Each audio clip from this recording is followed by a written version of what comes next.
মানুষকে সব দিক থেকে সুবিধা দেওয়ার জন্য এই পরিকল্পনা। অনেক মানুষ আছে বঞ্চিত আছে, অনেক মানুষ সরকারের যে সকল সুবিধাগুলো ছিল সেখানে বঞ্চিত হয়েছে, সুবিধা পায়নি। কেন্দ্রীয় সরকারের অনেক প্রকল্প আছে, সেই প্রকল্পগুলো থেকে বঞ্চিত ছিল। তো সেই সকল বঞ্চিত মানুষদের পাশে দাঁড়ানোর জন্য আমাদের রাজ্য সরকারের মাননীয় মুখ্যমন্ত্রী শুভেন্দু অধিকারী মহাশয়ের নেতৃত্বে এই বিশেষ উদ্যোগ নেওয়া হয়েছে। উদ্যোগকে সাধুবাদ জানাচ্ছি। আজকে ঘুরে ঘুরে দেখছি সমস্ত ক্যাম্প, ভারতে 2 ব্লকে ছিলাম, এখন 1 নম্বরে এসেছি। এখানে মানুষজন সবাই ফর্ম ফিল আপ করছে, সবাই খুবই খুশি, আমরা খুবই খুশি।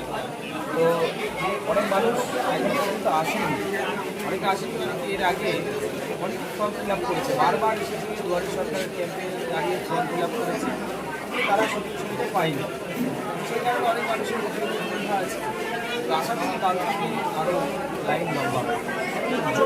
সব ধরনের পরিষেবাই এখানে রয়েছে, উজ্জ্বলা যোজনা থেকে শুরু করে, আয়ুষ্মান ভারত থেকে শুরু করে, বেটি বাঁচাও বেটি পড়াও থেকে শুরু করে, মুদ্রা যোজনায় অ্যাকাউন্ট খোলা থেকে শুরু করে, লোন থেকে শুরু করে সব কিছু আছে।